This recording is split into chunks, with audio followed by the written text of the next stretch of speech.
안녕하세요, 오토캐스트 정윤철입니다. 지금 제 옆에 쉐보레 트레일 블레이저, 그 중에서도 RS 트림, 그 중에서도 4륜구동 모델을 이렇게 가지고 나왔어요. 제가 며칠 전에 이 차에 대한 질문들을 한번 받아서 그거에 대한 답변을 해드리는 형식으로 영상을 한번 제작을 해보겠다 이렇게 말씀을 드렸는데, 그때 이제 주신 질문들, 이게 질문지예요. 근데 이렇게나 많습니다. 그만큼 이 차가 이제 많은 분들이 관심을 가지고 있는 그런 차다 이렇게 볼 수 있겠는데요. 이 질문 주신 내용들 바탕으로 해가지고 오늘 한번 이 쉐보레 트레일 블레이저를 둘러보도록 하겠습니다.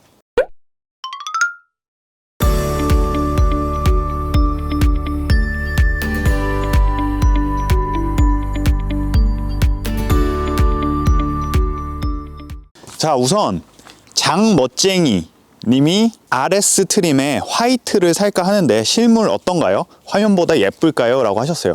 근데 마침 또 저희가 가지고 온 차가 이렇게 흰색이네요. 이렇게 실제로 보면은 사진으로 봤을 때보다 이 노란색이 조금 노란빛이 나는 그런 크림색 있잖아요. 크림색에 가까운 흰색이에요. 오늘 날씨가 햇빛이 조금 적어가지고 더 그렇게 보이는 걸 수도 있는데 저는 굉장히 마음에 들어요. 멋있어요. 물론 제가 다른 색깔들을 다 한 번에 놓고 비교한 건 아니지만은 이 흰색이 위에 투톤 검은색 루프랑 이 아래쪽에 보이시는 투톤 휠과 아주 강렬한 대비를 이뤄가지고 되게 멋있어요. 그리고 또 똑같은 분이 인테리어에 빨간 스티치, 이게 거부감을 일으키지 않나 이거 궁금하다고 하셨어요. 검은색 가죽에 빨간색 트림이랑 파이핑이 적용이 되어 있어요. 그 다음에 앞쪽 클러스터에도 RS 전용 빨간색 포인트가 들어가 있죠. 잘 어울립니다. 이 차의 가죽과 잘 어울리고 그렇게 거부감이 있지 않아요. 전혀 뭐 눈에 띄거나 혹은 이게 너무 왜 그런 거 있잖아요. 스티치 중에서도 좀 보기 흉한, 제대로 처리가 안 된 너무 튀는 그런 스티치들이 있는데 전혀 그런 느낌 없이 잘 조화롭게 적용이 되어 있습니다.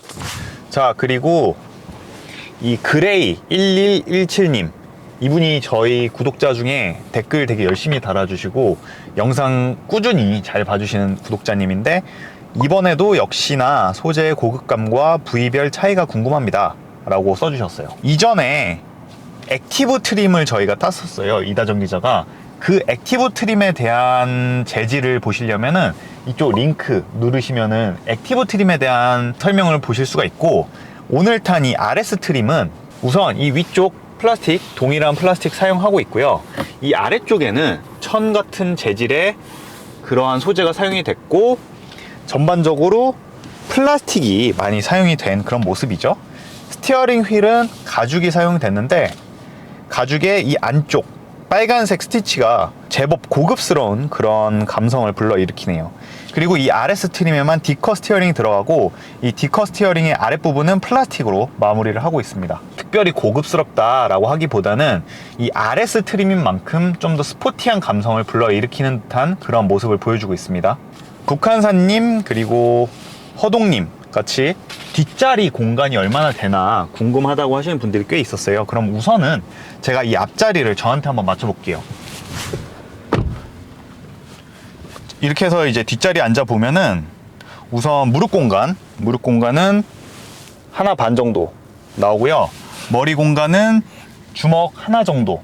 그리고 무엇보다 발밑 공간이 엄청나게 넓어요. 이 발밑 공간이 넓고 이 아래쪽에 움푹 파여져 있는 부분이 있어요. 그래서 저쪽에다가 짐도 수납할 수 있고 그러한 공간이 마련되어 있습니다.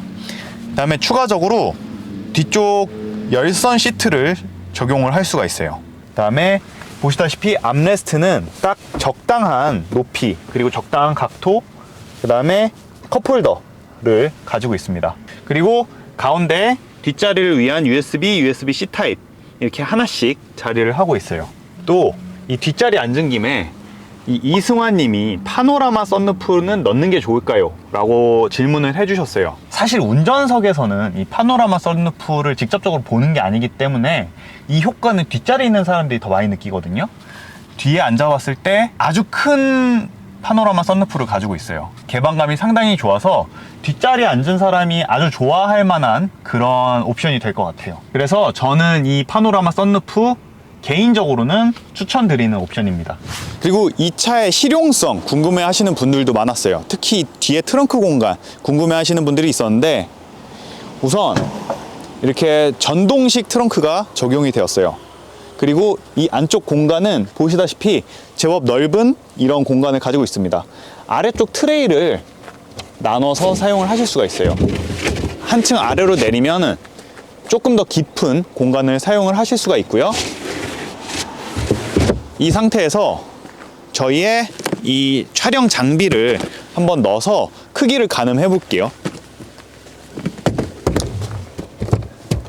이 정도의 짐 공간을 가지고 있습니다. 그리고 이 뒷좌석은 6대4 폴딩이 가능합니다.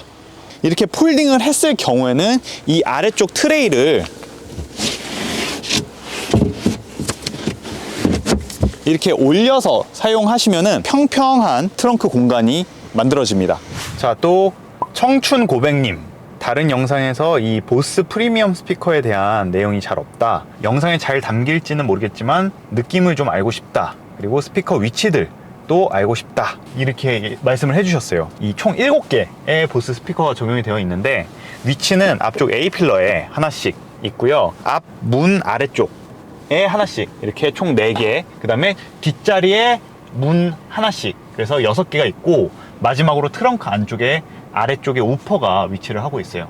그래서 총 7개의 스피커가 적용이 되어 있고, 이제 그걸로 노래를 한번 들어보겠습니다. 노래를 이제 카플레이로 틀어볼 건데, 이 트레이블레이저에는 무선 카플레이가 적용이 됐어요. 안드로이드 오토도 무선으로 적용할 예정이고, 아직까지는 적용이 안 돼 있다고 합니다. 그리고 이 노래는 저희가 사용하는 스피커에서는 조금 다르게 들릴 확률이 높잖아요. 그래서 저희가 특별히 준비한 이런 녹음기로 제 귀의 위치에서 들리는 그 소리를 녹음을 해서 전달을 해드리도록 하겠습니다.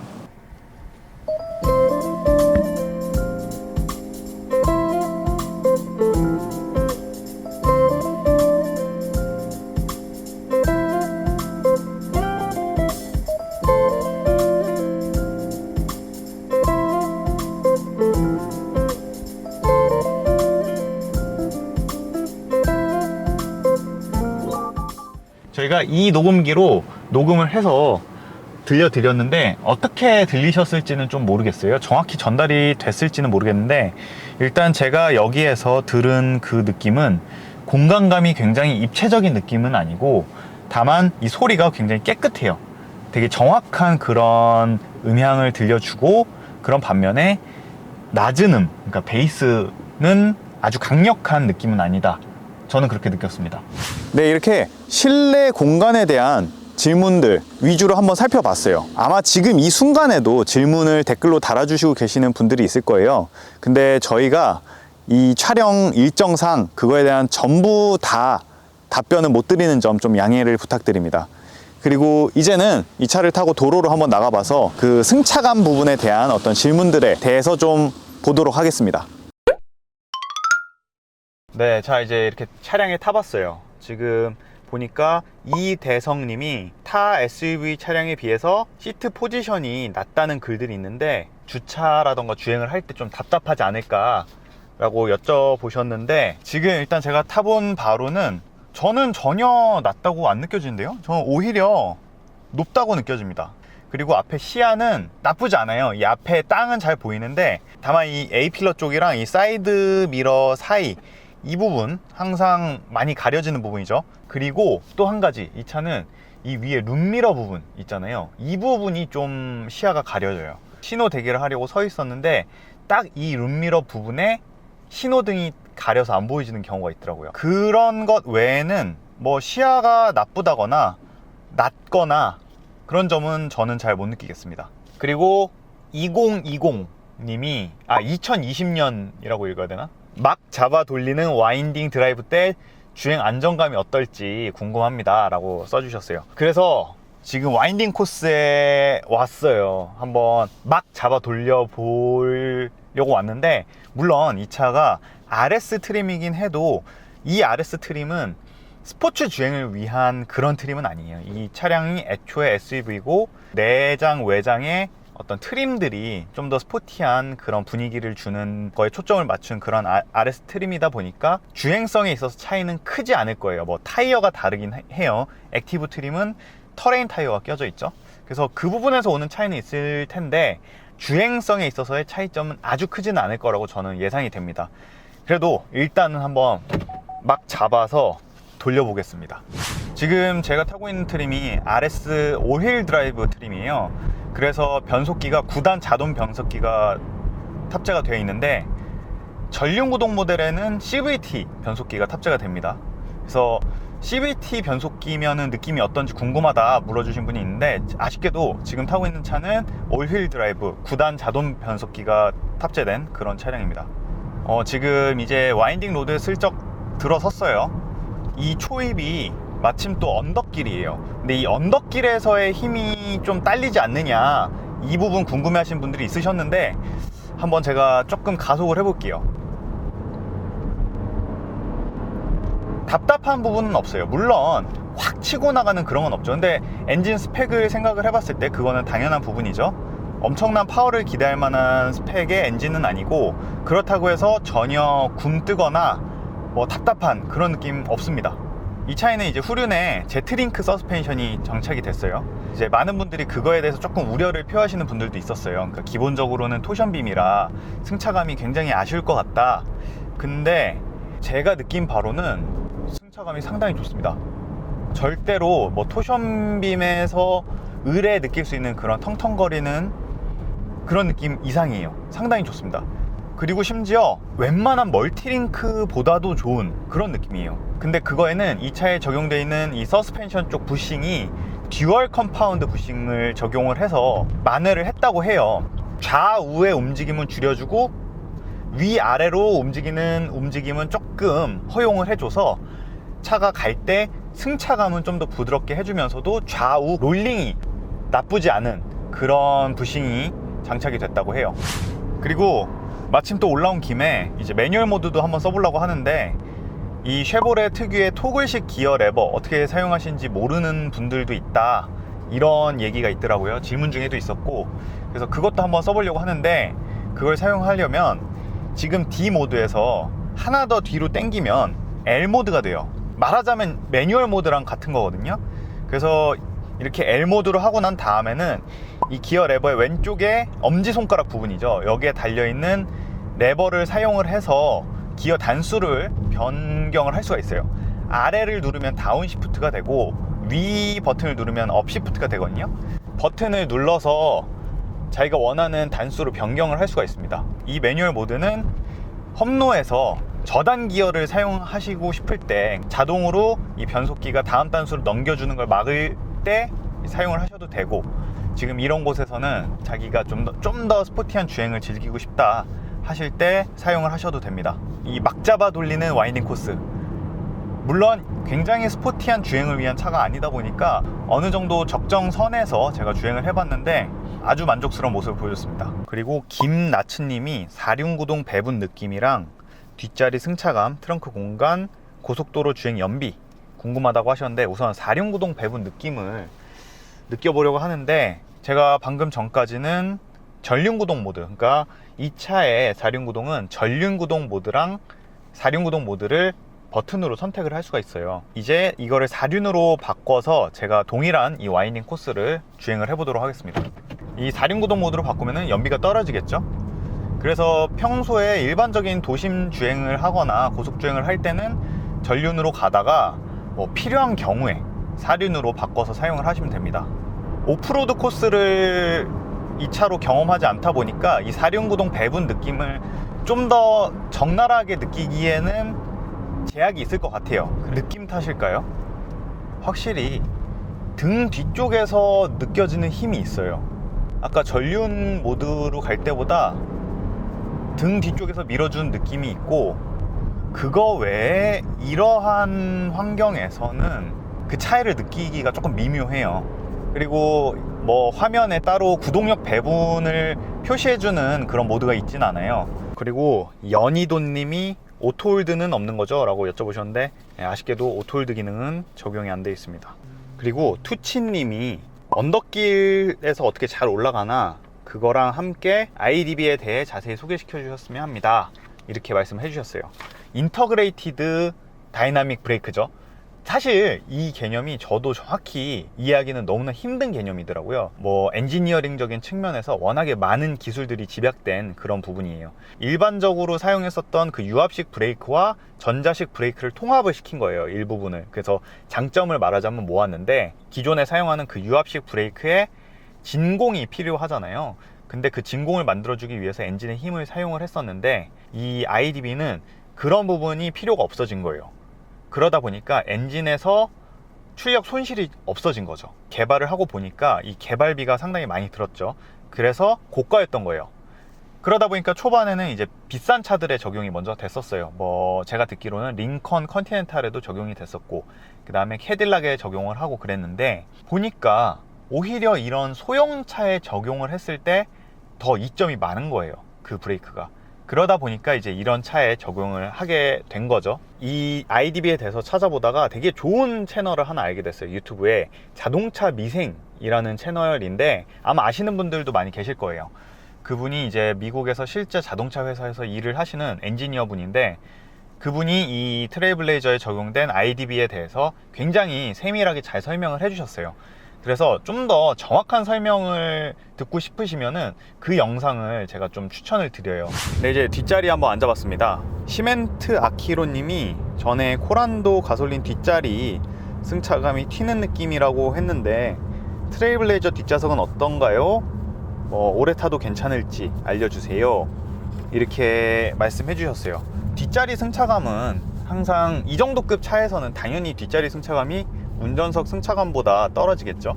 특히나 뒷자리 이 뒤 서스펜션이 제트링크 서스펜션이 쓰인 만큼 조금 우려하시는 분들이 많을 수 있는데, 아직까지는 저는 확실히 토션빔에 비해서는 월등히 괜찮아요. 월등히 좋고, 제가 생각했을 때는 웬만한 멀티링크 차보다도 좋아요, 뒷자리 승차감이. 이 정도면 되게 좋은데요?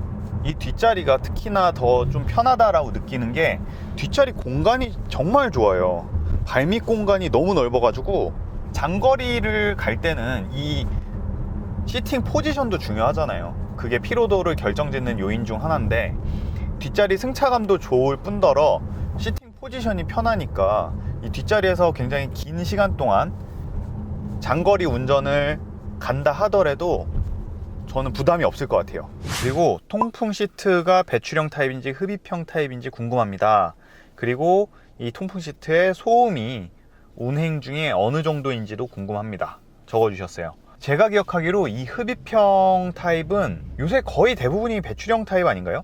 옛날에 벤츠 M클래스가 흡입형이었던 걸로 기억을 해요. 정확하진 않은데, 지금 여기도 보면은 1열에 통풍 시트, 열선 시트 다 적용이 되어 있는데, 가장 센 강도로 틀어볼게요. 엔진은 킨 상태고 일단은 정차 상태에서 소리를 들어볼게요. 네, 이것도 보니까 배출을 해주고 있어요. 공기를 배출을 해주고 있는데, 소리가 지금 정차 상태에서는 제법 많이 들려요. 뒤쪽에서 이제 공기를 흡입해서 그 다음에 이 시트 쪽에서 쏴주는 거거든요. 이 소리가 영상에 정확히 잘 담길지는 조금 애매한데, 이게 가장 센 소리, 그 다음에 이게 중간 단계고요. 이게 1단계 소리입니다. 그 간극이 꽤 크죠. 그러면 주행을 하면서도 한번 들어보겠습니다. 다시 통풍 시트를 최대 세기로 틀어놨어요. 이제 주행을 시작하면 확실히 다른 소리들이 같이 들리기 때문에 이 통풍 시트 자체의 터빈 소리는 조금 묻힌 경향이 있어요. 1단계로 하면은 뭐 거의 안 들리다시피 해요, 주행을 할 때는. 근데 중간 단계랑 이제 3단계로 올라가면은 소리가 제법 들리네요, 주행 중에도. 전반적으로 제가 이 트레일블레이저를 타면서 느낀 게 차음 실력이 굉장히 좋습니다. 특히나 이 위쪽에서 들리는 소음은 잘 차단을 하고 있는데요, 그런 반면에 아래쪽에서 들리는 노면 소음 있잖아요. 노면 소음은 그래도 제법 들어와요.